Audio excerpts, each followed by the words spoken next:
21-এ নন্দীগ্রাম লড়েছে, 26-এও লড়তে হবে, এবং যাতে তার প্রভাব খেজুরি, চণ্ডীপুর, পার্শ্ববর্তী সব বিধানসভায় পড়ে, সেটাও আমাদের এখানকার কর্মীদের সকলের ইচ্ছা।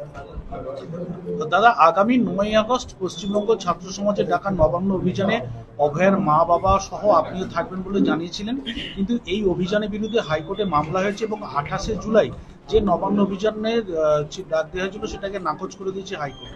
এই বিষয়ে আপনি কি সিদ্ধান্ত? আমার তো আমরা তো ল অ্যাবাইড পিপুল। প্রথম কথা, ছাত্র সমাজ অর্গানাইজ করছে, ডাক দিয়েছেন অভয়ার বাবা মা, অরাজনৈতিক কর্মসূচি, এবং তার বাবা মা অনুমোদিত স্লোগানের বাইরে কেউ স্লোগান দেবেন না, রাজনৈতিক ঝান্ডা থাকবে না, সবাই অংশগ্রহণ করবেন। দেখুন, আমি আশা করব হাইকোর্ট যদি 9ই আগস্ট নিয়ে কোনো কেস করেন, তাহলে সেক্ষেত্রে অভয়ার বাবা মাকেও নোটিশটা করা উচিত, যেহেতু তারা ডিক্লেয়ার করেছে। তার আমি মনে করি যে শান্তিপূর্ণ গণতান্ত্রিকভাবে তার মেয়ের এই মর্মান্তিক বেদনাদায়ক হত্যা, তার প্রতিবাদ তিনি করতে পারবেন না, তিনি সবাইকে আহ্বান করতে পারবেন না। তিনি তো শুধু বিজেপিকে আহ্বান করেননি, সব দলকে, তৃণমূল ছাড়া। এবং তিনি বলছেন যে মমতা ব্যানার্জি দায়ী, আমি তার পদত্যাগ চাই। নবান্নতে গিয়ে তো চেয়ার বসানোর ব্যাপার নাই। নবান্ন যে রাজ্য সেক্রেটারিয়েট, যেখানে পুলিশ মন্ত্রী মমতা ব্যানার্জি, স্বাস্থ্যমন্ত্রী বসেন, যার হসপিটালে ডাক্তার বোন এভাবে ধর্ষিতা হয়ে খুন হয়েছেন, 5 দিন পুলিশের হাতে থাকা সত্ত্বেও তিনি প্রমাণ লোপাটের কাজ করেছেন, কিন্তু কোনোভাবে তার পরিবারকে বিচার দিতে পারেননি। সেই পরিবার মনে করেছেন যে মমতা বন্দ্যোপাধ্যায় হচ্ছে মূল নাটের গুরু, তাই তার পদত্যাগের দাবিতে একটা শান্তিপূর্ণ গণতান্ত্রিক আন্দোলনের ডাক দিয়েছে। এবং তারা তো ঘোষণাই করেছে বেলা 12টায় কর্মসূচি, যেহেতু রাখি বন্ধন আছে, সকালবেলা রাখি বন্ধন হয়ে যাওয়ার পরে কর্মসূচিতে সবাই আসুন। এবং শনিবার জেনেই করেছেন। নবান্ন যদিও খোলা থাকে, কিন্তু নর্মাল ডিউটি হয় না, এমার্জেন্সি ডিউটি থাকে। কিন্তু ডেটটা তো পরিবর্তন হবে না।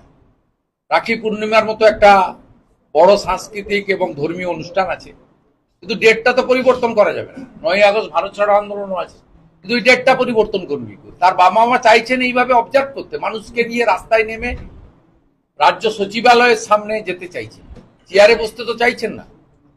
তাই মহামান্য উচ্চ আদালত বলুন, যাই করুন, তাদের উচিত তার বাবা মার সেন্টিমেন্ট, তার সঙ্গে কথা বলে কর্মসূচি করার অনুমোদন দেওয়া, এবং শান্তিপূর্ণভাবে গণতান্ত্রিকভাবে যাতে হবে। এবং ফাইনালি আমার ক্ষেত্রে বলে রাখি, আমি লিডার অব অপোজিশন, আমাকে বিভিন্ন কর্মসূচি করার ক্ষেত্রে হাইকোর্ট 86 বার আমাকে অনুমতি দিয়েছেন।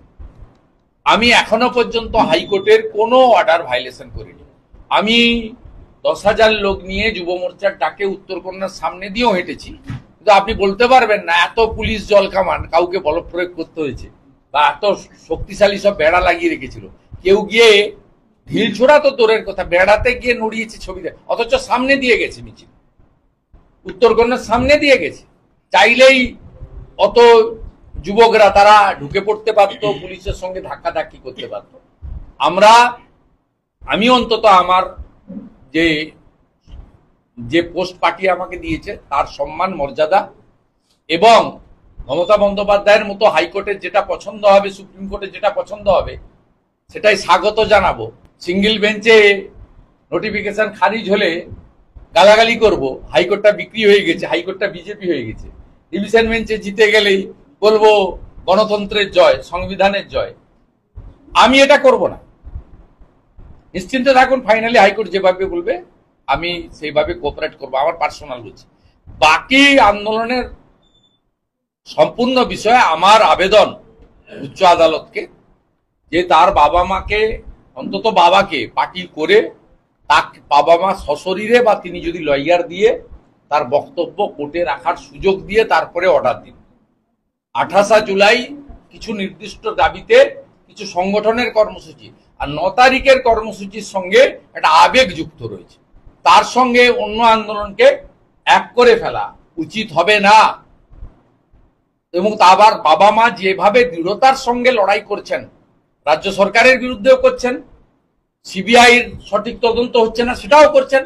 আমরা তো একটা কথাতেই বলেছি, তার বাবা মার সম্পূর্ণ লড়াইতে আমাদের পূর্ণ সমর্থন। আমি একা বলিনি, আমাদের আগের যিনি সভাপতি ছিলেন, রাষ্ট্রমন্ত্রী বর্তমান, তিনিও একাধিকবার তার বাড়িতে গিয়ে বলেছেন যে আমরা পরিবারের সঙ্গে আছি। আমাদের স্ট্যান্ড তো একদম ক্রিস্টাল ক্লিয়ার, আমাদের এখানে কোনো দ্বিধাদ্বন্দ্ব নেই। শুধু আমাদের স্ট্যান্ড না, পশ্চিমবাংলার সমস্ত মানুষের স্ট্যান্ড তাই, পরিবারের সঙ্গে আছে। দাদা, আগামী 28শে আগস্ট তৃণমূল ছাত্র পরিষদ তাদের প্রতিষ্ঠা দিবস পালন করবে বলে সেদিন কলকাতা বিশ্ববিদ্যালয়ের 7 নম্বর স্তরে একটি পরীক্ষা ছিল, সেই পরীক্ষাটা নিয়ে তারা আপত্তি জানাচ্ছে তৃণমূল ছাত্র চেঞ্জ হয়ে যাবে। কারণ 21শে জুলাই পুরুলিয়ার বিরসা মুন্ডা ইউনিভার্সিটি এবং বেশ কয়েকটা জায়গায় সেমিস্টারের পরীক্ষা বন্ধ হয়েছে। এই মুখ্যমন্ত্রী যে বোলপুরে হাঁটবেন সম্ভবত সোমবার, বোলপুরে সব স্কুল কলেজ বন্ধ হবে এবং বিশ্বভারতী হয়তো বন্ধ করবে না, কেন্দ্রীয় সরকারের প্রতিষ্ঠান, কিন্তু বিশ্বভারতীতে কেউ ঢুকতে পারবে না, বেরোতে পারবে।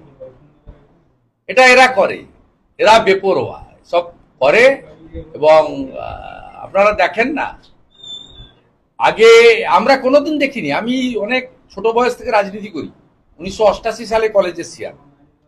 আমি বেশ কয়েকটা মুখ্যমন্ত্রী দেখেছি, অনেক বড় বড় জননেতা দেখেছি, ছোট বয়স থেকে ছাত্র রাজনীতি, যুব রাজনীতি, কাউন্সিলর, কলেজে থাকার সুবাদে আমি দেখিনি এই মুখ্যমন্ত্রীর জন্য ডগ ক্যাচার থাকে, কাউ ক্যাচার থাকে, তারপরে ফুল ক্যাচার থাকে। আমি কখনো দেখিনি মুখ্যমন্ত্রী কোথাও গেলে রাস্তায় যাতে তার গায়ে ফুল না দেয়, এর জন্য ফুল আটকানোর জন্য স্পেশাল বাহিনী থাকে। আপনারা দীঘা কালচারাল সেন্টার, যেটা ভাস্কর্য মন্দির নয়, সেখানে দেখেছেন যেখানে রথের চাকা থেকে পাত খুলে বেরিয়ে গেল, নারকেলটাও ফাটলো না, সেখানে দেখেছেন যে খানিকক্ষণের জন্য মুখ্যমন্ত্রী জুতো খুলেছিলেন। একটা ডিএসপি র্যাঙ্কের police officer, director of security, তিনি জুতোটাকে ঘিরে বসেছিলেন। এটা প্রাইভেট লোকদের দিয়ে করতে হয়। মুখ্যমন্ত্রী ব্যক্তিগতভাবে প্রায় 12টা দপ্তরের মন্ত্রী, তিনি বছরে 36টা অ্যাটেন্ডেন্ট পান, তিনি অ্যাটেন্ডেন্টদের দিয়ে করতে পারেন, কিন্তু পুলিশকে দিয়ে কাজগুলো পুলিশের নয়, সেগুলো এই রাজ্যের মুখ্যমন্ত্রী করেন। তো স্বাভাবিকভাবে এই রাজ্যে কোনো গণতান্ত্রিক ব্যবস্থাপনা নেই, প্রজাতন্ত্র নেই, এখানে হীরক রানীর রাজ চলছে।